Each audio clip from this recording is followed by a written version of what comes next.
Pessoal, bom dia para todos, né? Para quem está vindo aí pela primeira vez, obrigado aí pela visita aí. A minha proposta hoje é falar sobre política nacional de defesa, né? Que é um assunto que foi cobrado no último concurso e eu tenho para mim que vai ser mais explorado esse ano, né? Então nós estudamos Estratégia Nacional de Defesa, que é uma matéria muito ruim por ser muita decoreba, muitos textos longos e muita coisa sem você conseguir fazer uma conjectura para poder entender, assimilar. Então a ideia é ler, decorar e pronto, porque a prova é isso. Hoje a minha proposta aqui é passar para vocês aquilo que eu acho que a banca vai cobrar. A minha ideia é, eu não quero que ninguém saia daqui mestre ou doutor em política nacional de defesa, porque isso não cai em concurso nenhum. Isso só é cobrado na Marinha. E eu quero que vocês cheguem na prova e marquem as questões corretas. Acabou. Se vai aprender, se não vai aprender, se vai lembrar disso, não interessa. O que eu estou preocupado é chegar na hora da prova e arrebentar a prova. Pronto. Aqui no curso, eu sempre falo ao longo desse período aí que nós estamos tendo aula, que não passa quem sabe mais, passa quem sabe fazer a prova. A verdade é essa. Tem aluno hoje que está cursando e vai se formar agora, lá oficial da Marinha, que nem lembra mais o que é Estratégia Nacional de Defesa. Não sabe mais nada de estatuto. Mas dane-se, ele passou na prova. Então, para mim, o que interessa é isso. É o aluno sair daqui hoje, adquirir o conhecimento, guardar esse conhecimento e aplicar na prova. Pronto. Um outro detalhe que eu quero falar com vocês. Estão especulando que a prova talvez seja em novembro, ou talvez seja em dezembro, ou talvez seja... Não interessa. Se a prova for em novembro, for em dezembro, for em janeiro, a gente vai dar o suporte para vocês terem todo o conteúdo para chegar em novembro, em dezembro, em janeiro ou fevereiro e arrebentar na prova. Simples assim. Ainda bem que a gente já tem um curso completo gravado. Porque vocês que são alunos, vocês já podem ter acesso ao conteúdo inteiro que vai cair na prova. Então, isso é uma vantagem muito grande. Quem se matricula hoje no curso, já tem tudo lá para estudar até a prova. Então, a gente não precisa correr para dar conteúdo, porque se a prova fosse no mês que vem, a gente já tinha tudo também. Beleza? Então, hoje eu vou falar sobre Política Nacional de Defesa. Eu quero, pessoal, que vocês prestem bastante atenção no que eu vou falar e como eu vou passar, porque quem nunca fez essa prova, não sabe como é o perfil da banca, eu já vou dizer de novo. Ela copia o texto, cola na prova, troca uma palavra. É isso. A banca monta questões de todos os assuntos que nós estamos estudando. E ela vai chegar lá num determinado momento, num determinado assunto, vai retirar do texto e vai montar a questão da prova. Então, tudo que nós estudarmos hoje aqui, tudo que a gente estudar hoje aqui, prestem atenção no texto, nas palavras. Guardem as palavras, guardem o texto, tudo bom? Porque nós vamos precisar disso na prova. Beleza, pessoal? Então vamos fazer uma leiturazinha, porque o texto é muito texto também, muita leitura, mas em cima disso eu vou fazer alguns apontamentos assim que eu acho importante para a gente poder entender. Então nós vamos falar sobre Política Nacional de Defesa, que é um documento que foi elaborado, né, pelo senhor presidente da República, ainda na época do Lula, começou essa coisa de Estratégia Nacional de Defesa, Política Nacional de Defesa, e que foi perpassando os governos e ainda hoje vigora. Então, o que nós vamos estudar é o que está em vigor até hoje, beleza? Só que é um documento totalmente voltado para o emprego das Forças Armadas. A verdade é essa. Então nós vamos falar de uma política nacional de defesa acompanhada de uma política de desenvolvimento. Porque entendeu-se na época que não se poderia falar em defesa se não se falasse também em desenvolvimento do país. Então, já para vocês poderem ter uma ideia do que é, nós vamos estar falando de defesa e de desenvolvimento do país, e de desenvolvimento tecnológico e de desenvolvimento do poder bélico para a defesa da soberania do país. Beleza? Esse é o contexto. A Política Nacional de Defesa é o documento condicionante de mais alto nível do planejamento de ações destinadas à defesa nacional. Então, o que nós estamos vendo aqui, pessoal, é um documento que ele é destinado à defesa nacional, beleza? Coordenadas pelo Ministério da Defesa. Primeiro apontamento. Fica a cargo do ministro da Defesa fazer toda essa coordenação. Então, primeira coisa, fica a cargo de quem a coordenação sobre a defesa nacional? Aí, como pegadinha, bota a letra A, presidente da República. Não é. Então, já estou mostrando para vocês que fica a cargo do Ministério da Defesa. Primeira observação. Tranquilo? Voltada essencialmente para ameaças externas, estabelece objetivos e orientações para o preparo e emprego dos setores militar e civil em todas as esferas do poder nacional em prol da defesa nacional. Beleza? Outra coisa também, que a banca pode trocar ameaças externas por internas e você sapatear na rampa e passar batido. Então, cuidado. O ministro da Defesa, o Ministério da Defesa coordena as ações e tudo isso é voltado principalmente para ameaças externas, ou seja, países vizinhos ou não que queiram por um acaso atacar o país. Então, ameaças externas. Esse é o primeiro entendimento. Esta política pressupõe que a defesa do país é inseparável do seu desenvolvimento, fornecendo-lhe o indispensável escudo. A intensificação da projeção do Brasil no concerto das nações e sua maior inserção em processos decisórios internacionais associa-se ao modelo de defesa proposto nos termos expostos a seguir.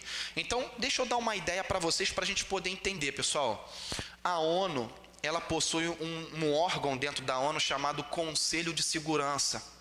Esse Conselho de Segurança hoje é composto pelos países mais poderosos do mundo. Lá você tem Estados Unidos, você tem a China, você tem a Rússia, e o Brasil está há mais de 10 anos pleiteando fazer parte do Conselho de Segurança. Só que ainda não foi aprovado. O Brasil, só para vocês terem ideia, houve uma abertura de comércio para a mercadoria chinesa entrar com um imposto muito baixo, só que a China votou contra o Brasil. Então, ou seja, o Brasil tomou na cabeça duas vezes. Primeiro, pela entrada de produtos chineses mais baratos que os produtos nacionais, o que derrubou a indústria nacional, e segundo, porque não pôde contar com o voto da China para a entrada do Conselho de Segurança. Então, tudo que o Brasil está fazendo aqui é que, na verdade, ele possa também fazer parte dessa cúpula da segurança mundial, mas ainda não faz parte. Tranquilo, pessoal?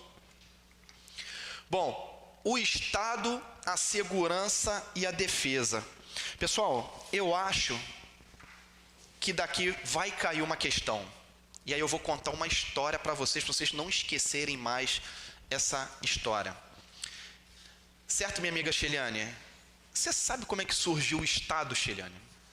Não tem noção? Alguém sabe, pessoal, como que surgiu o Estado? Como é que é teu nome? Luana, muito prazer, seja bem-vinda, tá? Tu sabes como surgiu o Estado? Pessoal, presta atenção nesse desenho aqui. Já vou logo dizendo, eu não sei desenhar. No Brizolão, eu só passava com 5 artes. Mas isso aqui não é uma pizza, mas eu vou fazer um desenho para vocês aqui, ó.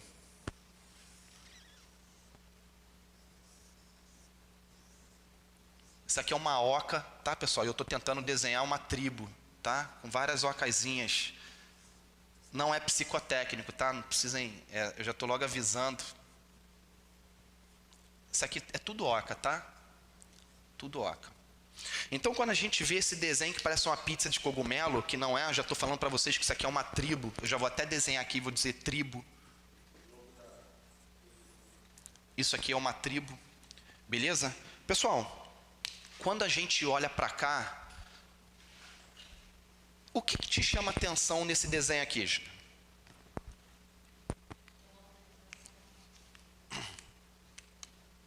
Primeira coisa que te chama atenção no desenho é a organização?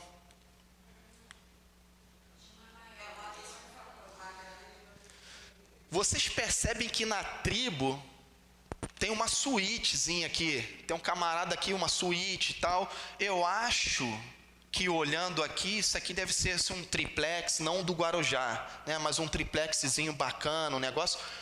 Por que, por acaso, esse cara aqui ele tem uma oca maior que os outros? É o índio? É quem? O ninja? Ah, o líder? Eu gostei. Eu vou escrever aqui, esse cara é o líder. Eu vou escrever aqui que esse cara é o chefe. Esse cara é o líder. Galera, olha só. Quando o mundo começou a surgir, as primeiras organizações sociais foram os clãs, foram as tribos. Então as tribos se organizavam de maneira com que eles pudessem se defender de outras tribos. Só que no meio de todos os homens tinha um cara que mandava mais. Tinha um cara que ordenava. Esse cara era o chefe do clã. Esse cara era o líder. Então esse foi o primeiro conceito de Estado que surgiu. As primeiras civilizações. O que vocês vão levar para a prova é esse desenho. Por quê? Esse cara, ele é um chefe, um líder sobre um povo em um território demarcado.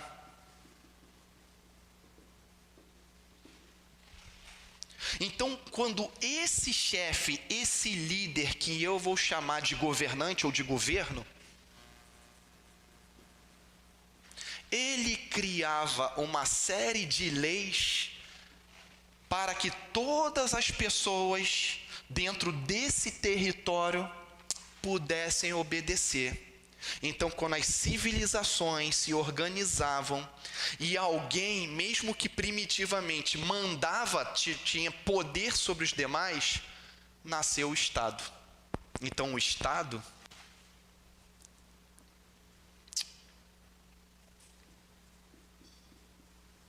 ele é composto por um governo,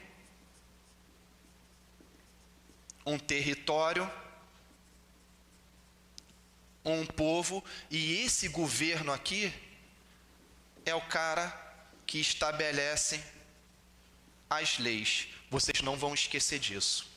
Então pode cair na prova perguntando qual das opções abaixo não é um componente ou não compõe o Estado. E vocês vão lembrar que o Estado ele é composto por governo, território e povo. E esse governo é o cara que emana as leis. Pronto. Anota isso aí, Bárbara. Que se cair, você não vai errar na prova.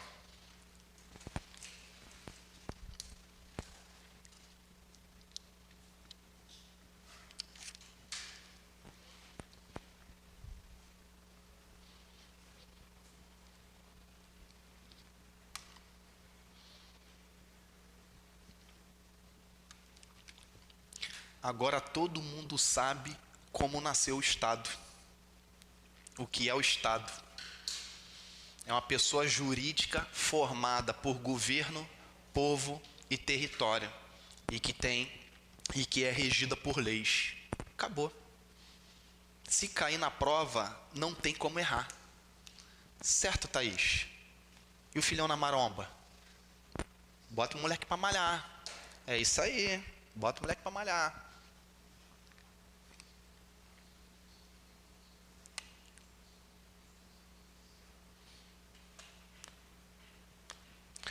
Posso apagar, pessoal, para a gente prosseguir? Não? Pode? Então vamos lá.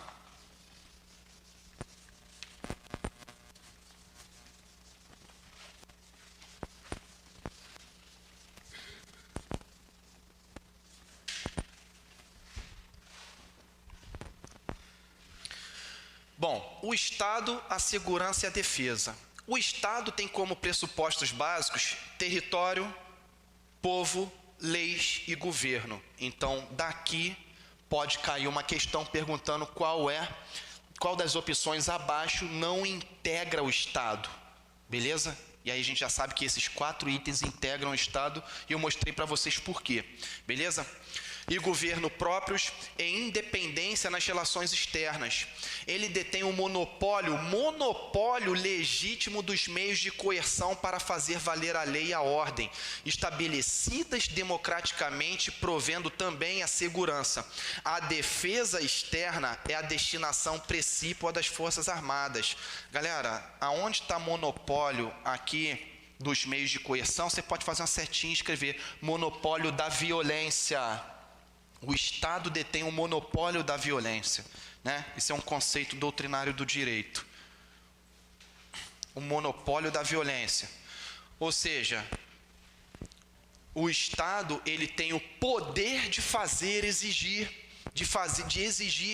de mandar fazer, e tem que ser obedecido mediante as leis, porque cabe a ele uma coisa chamada juris imperis, ou seja, o poder de império, o poder de impor, o poder de imperar. Então esse monopólio legítimo da coerção, na verdade, é o monopólio da violência. Tranquilo?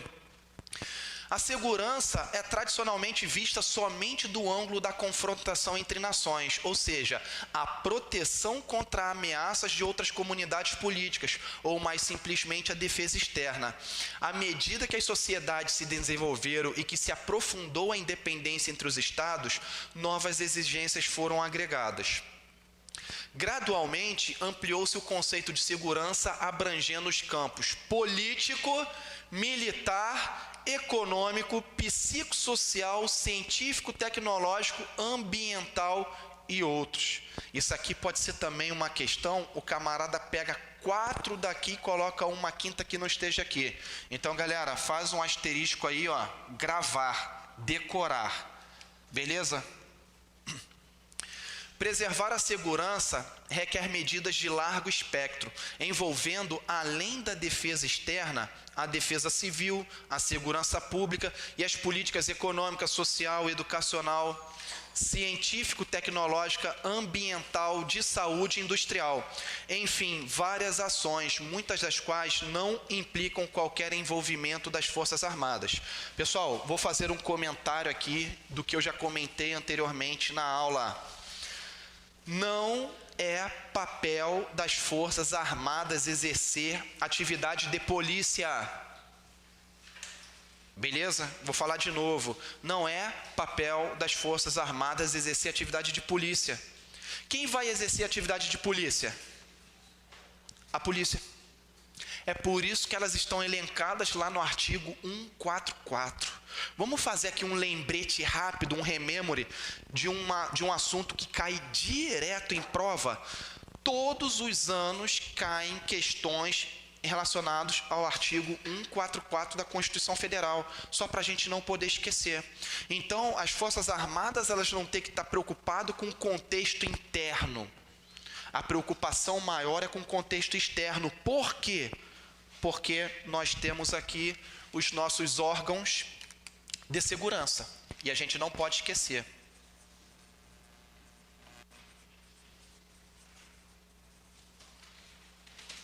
Beleza? Órgãos de segurança. Vamos lá. Polícia Federal. Isso aqui é um bizu, é um macete para você nunca mais esquecer. É um assunto que sempre cai. Polícia Rodoviária Federal.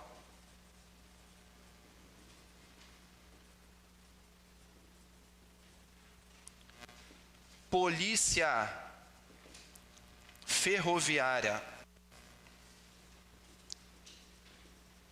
Federal, Polícia Civil, Polícia Militar, Corpo de Bombeiros Militares. Eu vou botar aqui só bombeiros, mas na verdade é bombeiro militar. Vai botar logo bombeiro militar, pronto.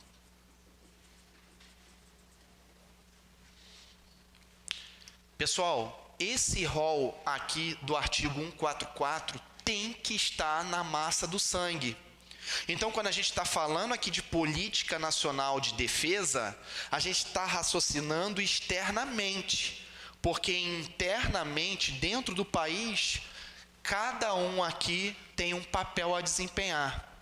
Eu posso citar aqui, por exemplo, que esse é o cara que exerce a função de polícia marítima. Já falei para vocês.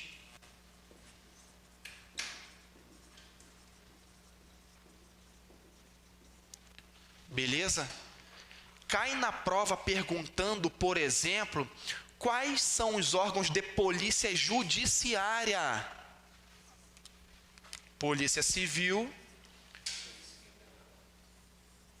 Polícia Federal.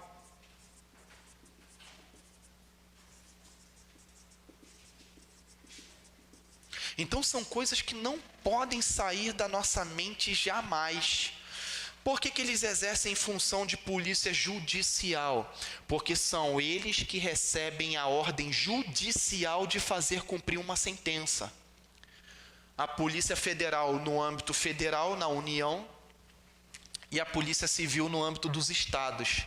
Beleza? Para ficar ainda mais bonito esse quadro, esse lembrete.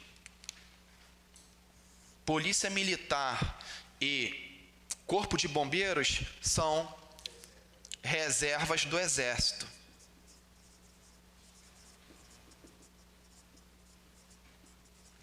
Pronto. A gente não pode esquecer disso. Beleza? Isso é fundamental. Saber quais são os órgãos e como eles atuam. Isso aqui está onde, Rodrigo? Artigo 144 da Constituição Federal. Beleza? Então nós temos aqui estes órgãos de segurança aqui, cada um desempenhando uma função. Tranquilo? Lembrando que Polícia Civil e Polícia Federal, por serem investigativas, são polícia judiciária. Função da Polícia Militar é o patrulhamento ostensivo, né? E a função do bombeiro ali ligado à Defesa Civil. Beleza? Pronto, tá aí. Então essa é a galera que atua internamente. Posso apagar, pessoal? Tranquilo?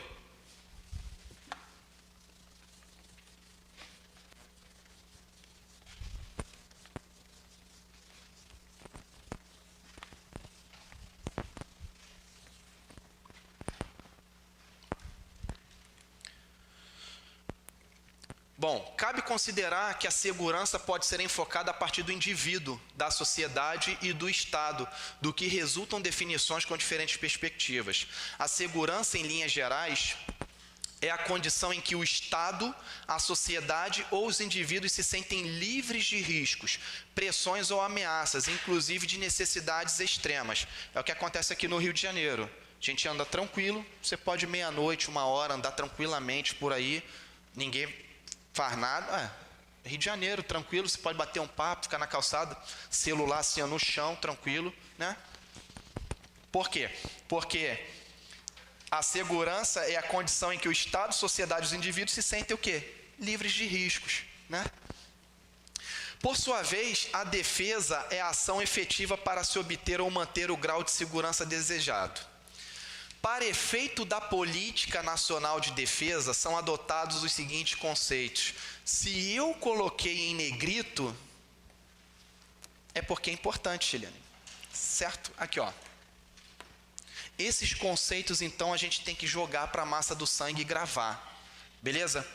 Bom, segurança é a condição que permite ao país preservar sua soberania e integridade territorial, promover seus interesses nacionais, livre de pressões e ameaças e garantir aos cidadãos o exercício de seus direitos e deveres constitucionais.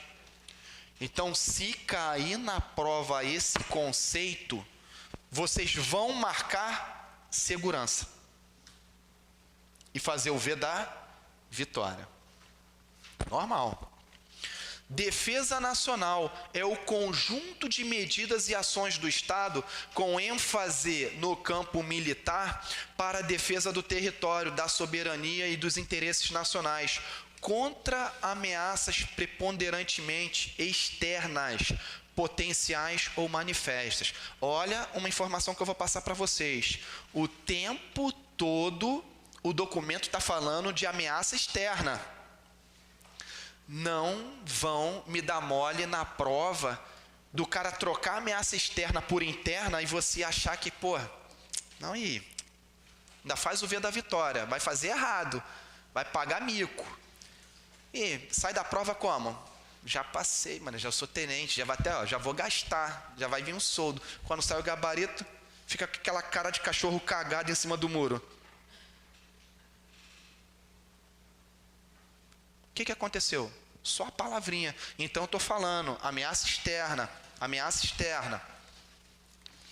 Bom, o ambiente internacional.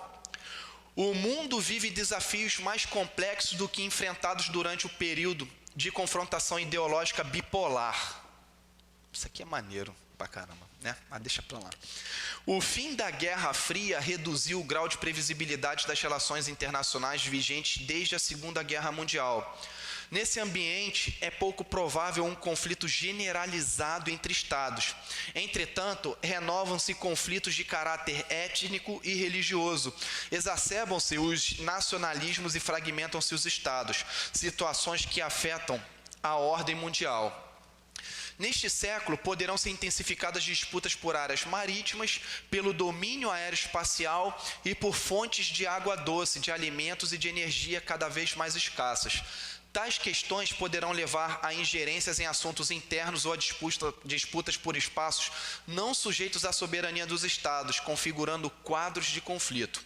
Por outro lado, o aprofundamento da interdependência dificulta a precisa delimitação dos ambientes externo e interno. Com a ocupação dos últimos espaços terrestres, as fronteiras continuarão a ser um motivo de litígios internacionais. Só falar aqui dar uma ideia rápida para vocês, pessoal. Assim, só para a gente poder gravar isso aqui de uma forma assim de melhor entender. Pessoal, o que aconteceu no mundo em 1917? Você era nascida, Chilena, nessa época? Não, 1917, não? Então nem lembro o que aconteceu, né? O que aconteceu, pessoal, em 1917? Alguém sabe? Estava terminando uma. Galera, isso aqui estava acontecendo a Revolução Russa. Revolução Russa. Revolução Russa. Rodrigo, eu não tenho tempo para ler isso. Então a gente vai entender qual é o contexto que está sendo falado aqui. A Revolução Russa, pessoal, ela foi a derrubada do czar, né? Depois, quem quiser ler um pouquinho mais, o czar russo, ele era primo do rei da Inglaterra. Eles tinham um grau de parentesco de primeiro grau. E quando o Lenin, ele fez uma revolução social para poder matar, e matou a família inteira do rei, o rei, quando ficou sabendo que ia morrer, pediu asilo, pediu ajuda para o primo. Mas o primo, com medo de perder o trono, negou e deixou a família toda morrer. Então, quando em 1917 houve a Revolução Russa, a derrubada do czar, implantou-se então com isso um chamado social-comunismo ou socialismo.